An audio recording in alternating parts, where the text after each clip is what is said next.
बच्चों हम चैप्टर पढ़ रहे हैं सिल्क रोड। हमने जाना कि ऑथर जा रहा है माउंट कैलाश की यात्रा पर और रास्ते में उसने क्या देखे, बुरकपास देखे जो क्या कर रहे थे, अपने जो जानवर थे, जो झुंड थे जानवरों के, उनकी रख रखाव कर रहे थे। चलो जानते हैं और क्या क्या देखा लेखक ने इस चैप्टर के दूसरे भाग में। We passed nomads, dark tents pitched in splendid isolation, usually with a huge black dog, a Tibetan mastiff, standing guard। तो बच्चों लेखक बता रहा है कि हमने क्या किया, जो नोमैड्स होते हैं, जो खाना बदोश होते ना, उनके जो टेंट्स थे उनके पास से हम गुजरे और वो जो टेंट्स थे वो गाड़े गए थे एक शानदार आइसोलेशन में, एकांत की जगह पर। और उन टेंट्स के पास क्या होता था, सामान्यतः होता था एक बहुत बड़ा, ह्यूज मतलब एक विशाल काले रंग का कुत्ता, और उस कुत्ते का नाम क्या था, तिब्बतियन मस्तीफ। बच्चों ये कुत्ते की एक नस्ल है तिब्बतियन मस्तीफ, और वो जो तिब्बतियन मस्तीफ था यानी ये जो कुत्ते की एक नस्ल है वो क्या कर रही होती थी, वो पहरा देते हुए, रक्षा करते हुए खड़ी होती थी। These beasts would cock their great big heads when they become aware of our approach and fix us in their sights। ये जो बीस्ट हैं, ये तो जो जानवर थे वो क्या करते थे, वो अपना जो सर है, बहुत बड़ा सर, उसको ऊपर कर लेते थे और वो क्या हो जाते थे, अवेयर हो जाते थे। मतलब जब वो अवगत हो जाते थे कि हम समीप आ रहे हैं उनके, तब वो क्या करते थे, अपनी जो आंखें थी वो हम पर गाड़ लेते थे, यानी कि अपनी जो आंखें थी वो क्या करते थे, हमारे ऊपर जमा देते थे। As we continued to draw closer, और जब हमने जारी रखा पास जाना, they would explode into action। वो क्या करते थे, एकदम गुस्सा हो जाते थे और गुस्से में कार्य करने लगते थे। Speeding directly towards us, और speeding directly towards us मतलब सीधा हमारी ओर वो दौड़ के आते थे। Like a bullet from a gun and nearly as fast, बिल्कुल उसी तरीके से भागते हुए हमारे पास आते थे जैसे कि एक बंदूक से गोली निकली हो, और लगभग उतनी ही तेजी से भागते थे बच्चों। ये कौन, तिब्बतियन मस्तीफ। तो बच्चों क्या क्या हमने शब्द पढ़े हैं, देखिए। सबसे पहला है यहाँ पर नोमैड्स। नोमैड्स मतलब खाना बदोश, पिच्ड मतलब गाड़े हुए, स्प्लेंडेड मतलब शानदार या फिर उत्कृष्ट, आइसोलेशन मतलब एकांत, ह्यूज यानी विशाल, बीस्ट्स मतलब जानवर, अवेयर यानी कि अवगत, अप्रोच मतलब समीप आना, एक्सप्लोड मतलब फटना या फिर गुस्सा उतारना, डायरेक्टली मतलब सीधे। These shaggy monsters, ये जो झबरे से विशालकाय पशु थे, blacker than the darkest night। और फिर बच्चों जो लेखक है वो इस कुत्ते की व्याख्या कर रहा है कि भाई किस प्रकार का दिखता था। देखिए ये जो जानवर थे ये एकदम झबरीले से विशालकाय पशु थे, blacker than the darkest night, जो सबसे अंधकारमय रात है उससे भी ज़्यादा काले थे। यूजुअली वोर ब्राइट रेड कॉलर्स, ज़्यादातर इन कुत्तों के गले पर पट्टा होता था एकदम चमकदार लाल रंग का, and barked furiously with massive jaws, और ये जो कुत्ते थे वो भौंकते थे फ्यूरियसली मतलब उग्रता पूर्वक, विद मैसिव जॉस एक विशाल जबड़े के साथ। They were completely fearless of our vehicle. अब ये जो जानवर थे बच्चों, यानी ये जो तिब्बतियन मस्तीफ था, वो पूरी तरीके से निडर था हमारे उस व्हीकल से, हमारे उस वाहन से। Shooting straight into our path, और ये क्या कर रहे थे, वो बढ़ रहे थे आगे सीधा हमारे रास्ते की तरफ। causing तेत्सान टू ब्रेक एंड स्वेर्व, और इसके कारण तेत्सान को क्या करना पड़ा, गाड़ी के ब्रेक लगाने पड़े और उसको स्वेर्व करना पड़ा, यानी कि झटके से मोड़ना पड़ा। The dog would make chase for 100 meters or so before easing off। और ये जो कुत्ता था वो क्या करता बच्चों, वो हमारा पीछा करता लगभग 100 मीटर तक या उससे ज़्यादा तक, इससे पहले कि वो ईज ऑफ कर जाए, यानी कि वापस शांत हो जाए, वापस अपने उस टेंट के पास चला जाए। तो यहाँ पे हमने क्या क्या शब्द पढ़े हैं, देखिए रिवाइज करते हैं। सबसे पहला है शैगी। शैगी मतलब झबरा, मॉन्स्टर्स मतलब विशालकाय पशु या फिर राक्षस, पर यहाँ पे क्या मतलब है? विशालकाय पशु। बार्क्ड मतलब भौंका। फ्यूरियसली मतलब उग्रता पूर्वक। मैसिव मतलब विशाल। जॉज यानी जबड़ा। कंप्लीटली मतलब पूर्ण रूप से। फियरलेस यानी निडर। शूटिंग मतलब बढ़ते हुए। स्ट्रेट मतलब सीधा। स्वर्व मतलब झटके से मोड़ना। चेज मतलब पीछा करना। Having scene us of the property, और वो कब शांत होते? जब वो कुत्ते ये देखते कि हम उनकी संपत्ति से दूर हो गए हैं। It wasn't difficult to understand why ferocious Tibetan Mastiff became popular in China's imperial courts as hunting dogs brought along the Silk Road in ancient times as tribute from Tibet. तो बच्चों लेखक ये बता रहा है कि ये समझना मुश्किल नहीं है कि क्यों ये जो फेरोशियस यानी कि ये जो उग्र, ये जो जंगली तिब्बतियन मस्तीफ है वो बन गए पॉपुलर, प्रसिद्ध बन गए चाइना के इंपीरियल कोर्ट में, चाइना के शाही दरबार में हंटिंग डॉग्स के रूप में। और ये जो हंटिंग डॉग्स थे यानी तिब्बतियन मस्तीफ थे, उनको लाया गया था सिल्क रोड से प्राचीन समय में एक उपहार के रूप में तिब्बत से।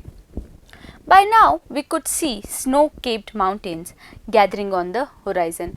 अब जब हम उनको भी पार कर गए, तिब्बतियन मस्तीफ को भी पार कर गए, तब हम देख सकते थे snow-capped यानी कि बर्फ से ढके हुए पहाड़ जो कि इकट्ठा हो रहे थे होराइजन पे, क्षितिज पर। We entered a valley where the river was wide and mostly clogged with ice. और फिर हमने प्रवेश किया एक ऐसी घाटी में जहाँ पर जो नदी थी वो बहुत चौड़ी थी और ज़्यादातर वो क्लॉग्ड थी, भरी हुई थी बर्फ से। Brilliant white and glinting in the sunshine, और ये जो नदी थी वो बिल्कुल चमकदार सफ़ेद थी और वो चमक रही थी सनशाइन में, सूरज की रोशनी में। तो बच्चों यहाँ पे हमने क्या क्या शब्द पढ़े हैं, देखिए रिवाइज करते हैं हम। सबसे पहला है प्रॉपर्टी। प्रॉपर्टी यानी कि संपत्ति। फिर है डिफिकल्ट यानी कि मुश्किल। अंडरस्टैंड यानी कि समझना।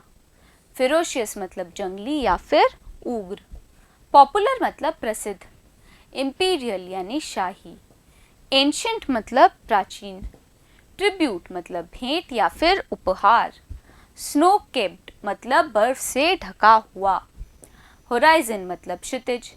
एंटर्ड मतलब प्रवेश किया। वैली यानी कि घाटी। The trail hugged it's bank. अब बच्चों लेखक बता रहा है कि ये जो ट्रेल था, ये जो पगडंडी थी या फिर ये जो मार्ग था वो पकड़े हुए था उस नदी के किनारे को। Twisting with the meanders and we gradually gained height as we gradually gained height. और ये जो पगडंडी थी वो ट्विस्ट हो रही थी, एकदम घुमावदार हो रही थी मेंडर्स के साथ में, मोड़ के साथ में ही, जब हम धीरे धीरे गेन्ड हाइट यानी कि हमने क्या किया बच्चों, हम ऊंचाई पर पहुंचने लगे। And the valley sides closed in, और वो जो घाटियों के जो साइड्स थे वो क्या होने लगे, बंद होने लगे। The turns became sharper and the ride bumpier. अब ये जो मोड़ थे ना बच्चों, ये और ज़्यादा तीखे होने लगे और ज़्यादा ऊबड़ खाबड़ होने लगे। तत्सान now in third gear as we continue to climb. तत्सान अब क्या था बच्चों, तीसरे गियर में गाड़ी चला रहा था जब हमने ऊंचाई पर चढ़ना जारी रखा। The track moved away from the icy river. अब वो जो पगडंडी थी, वो जो मार्ग था, वो उस बर्फ वाली नदी से अब दूर होने लगा। तो बच्चों यहाँ पे क्या क्या शब्द हैं देखिए। सबसे पहला है क्लॉग्ड। क्लॉग्ड मतलब भरा हुआ। ब्रिलियंट यानी कि चमकदार। ग्लिंटिंग यानी कि चमकता हुआ। ट्रेल यानी कि पगडंडी। हग्ड मतलब पकड़े हुए या फिर लिपटे हुए।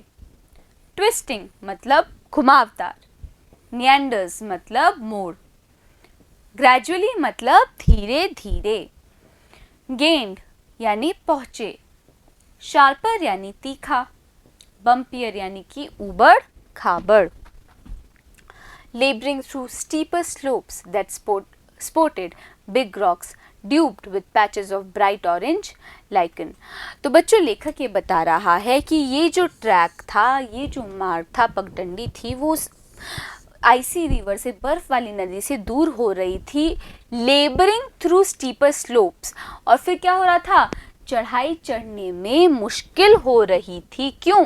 क्योंकि बहुत ज़्यादा सीधी ढलान थी, दैट स्पोर्टेड बिग रॉक्स, जिसके अंदर क्या थे बच्चों, दिखाई दे रहे थे, वो ढलान ऐसी थी जिसमें दिखाई दे रहे थे बहुत बड़े पत्थर, ड्यूब्ड जो कि रंगे थे, विथ पैचेस, धब्बों के साथ, उस चमकदार ऑरेंज लाइकन के साथ, काई के साथ, यानी उस ढलान में बहुत बड़े पत्थर थे, जिस पत्थर पे क्या हो रहा था, धब्बे थे एक ऑरेंज, ब्राइट ऑरेंज, यानी कि एक चमकदार ऑरेंज रंग की काई के। Beneath the rocks, in rocks के नीचे, hunks of snow clung on in the near permanent shade. In rocks के नीचे जो हंक्स थे, यानी जो टुकड़े थे स्नो के, बर्फ के, वो चिपके हुए थे on in the near permanent shade, उस स्थायी छाया के नीचे। I felt the pressure building up in my ears, और फिर मुझे महसूस हुआ दबाव जो कि बन रहा था मेरे कान में। Held my nose, फिर मैंने क्या किया, अपनी नाक पकड़ी। Snorted and cleared them, और फिर मैंने क्या किया बच्चों, उस दबाव को कम करने के लिए मैंने एक खर्राटा लिया और साफ किया उस दबाव को। We struggled round another tight bend and Tetsan stopped, और फिर से हमने संघर्ष किया एक और, किससे, टाइट बेंड से, यानी कि तीखे मोड़ से, और फिर टेत्सान रुक गया। He had opened his door, टेत्सान ने क्या किया, अपना दरवाज़ा खोला and jumped out of his seat, और अपनी सीट से उछल के बाहर गया। Before I realized what was going on, इससे पहले कि मुझे एहसास हो पाता कि क्या हो रहा है। Snow, said Daniel as he too exited the vehicle, और डैनियल ने कहा कि बर्फ, और ये बात उसने तब कही जब वो भी बाहर निकला उस वाहन से। letting in a breath of cold air as he did so, और जब वो व्हीकल से, उस वाहन से बाहर निकल रहा था, तब क्या हुआ, a breath of cold air, breath का मतलब वैसे होता है सांस, पर यहाँ पे मतलब क्या है, एक ठंडी हवा का झोंका कार में आया जब उसने ऐसा किया। तो बच्चों यहाँ पे क्या क्या शब्द है, देखिए बहुत सारे वर्ड्स हैं, साथ साथ हमें रिवाइज भी करने हैं। देखिए सबसे पहला है लेबरिंग, लेबरिंग मतलब मुश्किल से चलते हुए। फिर है स्टीपर, मतलब ज़्यादा सीधी ढलान। स्लोप्स क्या होते हैं, ढलान होती है। स्पोर्टेड मतलब दिखना या फिर खेल कूद। ड्यूब्ड मतलब रंगे थे। पैचेस यानी धब्बों या फिर धब्बे। ब्राइट यानी चमकदार। लाइकन मतलब काई। हंक्स मतलब टुकड़े।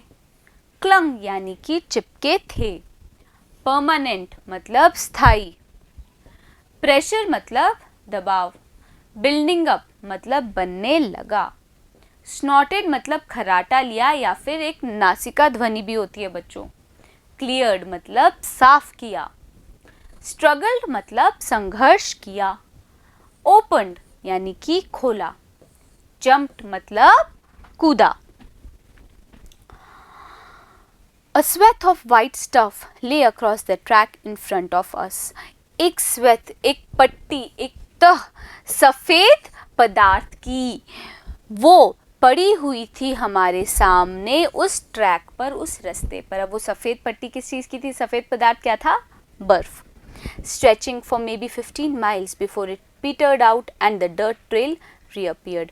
और ये जो बर्फ थी बच्चों, ये स्ट्रेच हुई थी, मतलब फैली हुई थी लगभग 15 मीटर्स तक, कि इससे पहले वो पीटर्ड आउट होती, यानी कि वो जो सफ़ेद पट्टी की जो तय है वो क्या होती, समाप्त होती, और जो वो मिट्टी का जो मार्ग है, मिट्टी की वो जो पगडंडी है, वो फिर से दिखाई देती।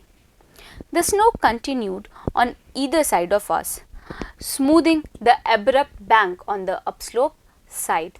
अब ये जो स्नो थी ना बच्चों, वो कंटिन्यूड रही, मतलब वो क्या रही, हमें दिखती रही हमारे किसी भी एक तरफ। और वो जो स्नो थी वो क्या करती, चिकना करती उस विषम बैंक को, किनारे को नदी के या किसके, ऑन द अपस्लोप साइड।